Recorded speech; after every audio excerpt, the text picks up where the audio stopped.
Hello বন্ধুরা, তো কেমন আছো বলো? আমি তো খুব ভালো আছি। আর তোমরা কেমন আছো আমাকে কিন্তু অবশ্যই কমেন্ট করে জানিও। আর আমি কোথায় যাচ্ছি এটাই ভাবছো তো? তো দেখতেই পাচ্ছ রাস্তার লাইটগুলো এখনও অফ হয়নি। তো তখন বাজছিল হয়তো 4:30 কি 5টার সময়। আমরা বেরিয়ে পড়েছিলাম নীল পুজো দিতে নান্নার উদ্দেশ্যে। তো আমি এখানে বেরিয়ে পড়েছি, মা আর আমি ভোর ভোর বেরিয়ে পড়েছি। জানি না, এটা আমি ফার্স্ট টাইম যাচ্ছি, তো কেমন ভিড় হবে না হবে জানি না। তো চলো গিয়ে দেখা হচ্ছে। তো দেখো এখানে পৌঁছে গেছি সবাই, মা আর আমি এখন গাড়ি থেকে নেমেও গেছি আমরা সবাই। তো এখন ভোরের আলো, আকাশ, সূর্য একদম, রোদ্দুর তো প্রচুর বেরিয়েছে আর গরমও খুব পড়েছিল ওই দিনকে। তো আমরা সবাই এখন পুজো দেবো আর গামছা টামছা সবাই নিয়ে এসেছে, কারণ ওখানে গন্ডি কাটবে সবাই, আমার মাও কাটবে যেহেতু, সেই জন্য সব রেডি করে এনেছে। তো ওইগুলো পরেই উত্তরে নিয়েছিল আমার মা, আমি নিইনি, আমার মা সন্ন্যাসী হয়েছিল। তো গন্ডি কাটবে সেই জন্য মাও গামছা টামছা সবই নিয়ে চলে এসেছে, যেহেতু ওই শাড়ি পরে ওই গামছা নিয়েই সন্ন্যাসী হয়েছিল। তো সেই জন্য ওইগুলো পরেই দণ্ডি কাটতে হবে। তো এখানে দেখো প্রচুর ভিড় হয়েছে আর গরমও সেদিন অনেক ছিল। আর এখানে মেলা ঠেলা সবই বসেছে, দেখো প্রচুর ভিড় হয়েছিল, প্রচুর ভিড় হয়েছিল। আর এখানে মেন যেটা হচ্ছে সেটা আমি তোমাদেরকে বলতে চাই, যে এখানে পুজো দিতে আসলে দেখো এখানে অনেক কেউ বাঁক নিয়েও এসছে, নানান অনেক কারোর অন্য রকম নিয়ম থাকে, তারা সেরকম থাকে, মানসিক থাকে অনেক কারোর, তো যে যেরকম পারে সেরকমভাবে আসে। তো এখানে দেখো কুমড়ো তোমরা দেখতে পাচ্ছ সব জায়গাতেই, কুমড়ো শাক তোমরা দেখতেই পাচ্ছ সবার হাতে হাতে। তো এখানে এইটাই নিয়ম যে এখানে পুজো দিতে আসলে তোমাকে কুমড়ো শাক কিনে নিয়ে যেতে হবে বা খেতে হবে। তো এখানে এইটাই নিয়ম, আমি জানি না সেটা কেন, সেটা আমি প্রথমবার, তো আমি ফার্স্ট টাইম গেছি, তো আমি ফার্স্ট টাইমই দেখছি। দেখো সব জায়গায় কুমড়ো বিক্রি হচ্ছে আর যা দাম, শুনলেই তোমরা পাগল হয়ে যাবে। তো কথা বলতে বলতে অনেকটাই পার হয়ে এসেছি, কারণ গাড়ি এখানে ঢুকতো না, আমরা ছোটো হাতি করে এসেছিলাম। দেখতেই পেলে তোমরা কতটা ভিড়। তো রুমে গিয়ে ব্যাগ ট্যাগ রেখে চলো মন্দিরে যাওয়া যাক। দেখো মন্দিরের গেটের সামনে, এটা গেট, তো ভিড় দেখো প্রচণ্ড ভিড়। আর এই গরমে দেখো কাকুটা বলছে এগিয়ে যাও, এগিয়ে চলো। প্রচুর ভিড় হয়েছিল বিশ্বাস করো। আর যা গরম পড়েছিল, আর এখানে মানুষজনের ভিড় দেখো। আর এখানে কেউ অনেক দূর দূর থেকে আসে, বিশ্বাস করবে না, অনেক বড় জায়গাটা, অনেক দূর দূর থেকে লোক আসে।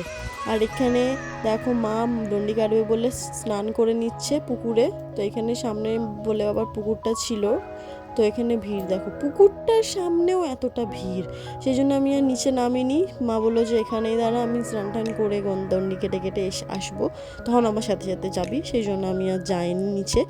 তো এখানে মা স্নান টান করে দেখো দণ্ডি কাটাও শুরু করে দিয়েছে, দেখতেই পাচ্ছ তো প্রচুর ভিড় আর গরমও প্রচুর হয়েছিল।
তো তোমরা দেখলে দণ্ডি কেটেই ছিল, মা বললো আমার পিছনে পিছনে আজ, তারপরে মন্দিরে ঢুকতে পারবি।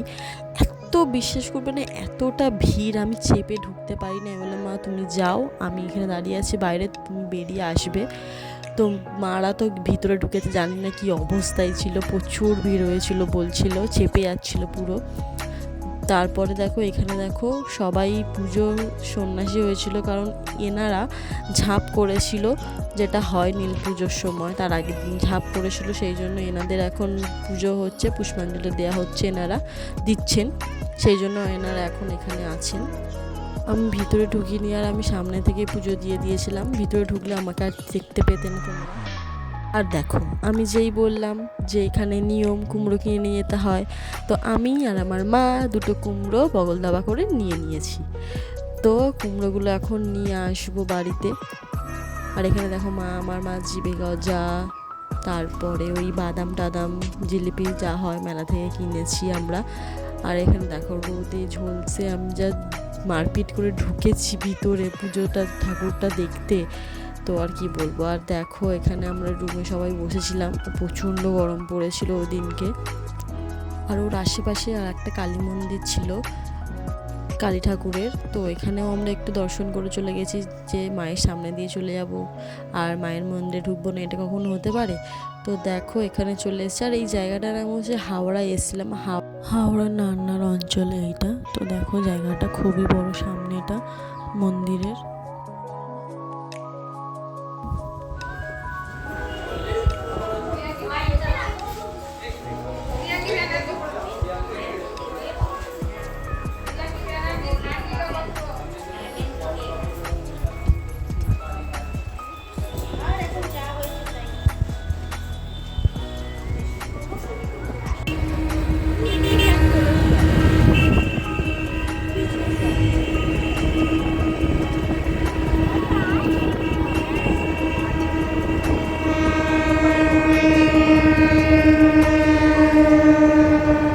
হয়ে গেছে, এখন আমরা বাড়ি যাওয়ার উদ্দেশ্যে বেরিয়ে পড়েছি।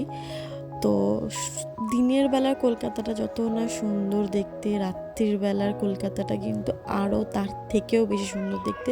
তো তোমরা দেখতেই পেলে একদিক থেকে আমরা যাচ্ছি রাস্তা হাইওয়ের ওপর দিয়ে, আর পাশ থেকে কিন্তু ট্রেন রেল লাইন সবই আছে, আর এটা আমরা ব্রিজের ওপর দিয়ে যাচ্ছি। কত সুন্দর লাগছে তাই না দেখতে, বলো।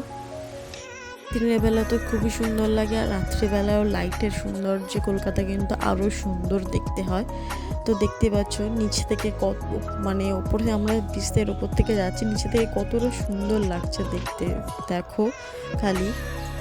আর এটা আমার হাইওয়ের ওপর থেকে যাচ্ছি, এতটা সুন্দর লাগছে দেখতে, আমি তো মনে হচ্ছে ভিডিওটা বন্ধ করে খালি আমি দেখেই যাই আর দেখেই যাই। আর এটা দেখো আমরা দ্বিতীয় সেতুর ওপর থেকে যাচ্ছি, তো এখান থেকে তো আর পুরোটাই দেখা যাবে ভিক্টোরিয়া, হাওড়া ব্রিজ পুরোটাই দেখা যাচ্ছিল, খুবই সুন্দর লাগছিল দেখতে। আর বাঙালিদের সবারই তো নীল পুজো হয় আমি যতটা জানি। তো কাদের ওখানে কীভাবে তোমরা পুজো করো, কোথায় কোথায় তোমরা পুজো দিতে যাও, তো আমাকে কিন্তু অবশ্যই জানিও কমেন্ট করে, তাহলে আমিও বুঝতে পারবো যে তোমরা কোথায় কোথাও যাও, আমরা কোথায় কোথায় যাই। মানে ভোলে বাবা যেখানে আছে সেখানেই তো হয়, আমরা বড় কাছারিতেও পুজো দিতে যাই। আর নান্নায় আমি ফার্স্ট টাইম আসলাম এতটা। দেখো কুমড়ো কিনে নিয়ে চলে এসেছি, এবারে মানে সবাইকে দিয়ে দেবো, যে যারা যারা পুজো দিয়ে দিয়েছিলো তাদেরকেও দেবো, আর যারা মানে আশেপাশে থাকে প্রসাদ তো দিতেই হয়। তো ড্রেস কিছু চেঞ্জ করা হয়নি, তো আমার মুখ হাত দেখে বুঝতেই পারছো, মানে গাড়ির হাওয়াতে পুরো চুল এলোমেলো হয়ে গেছে।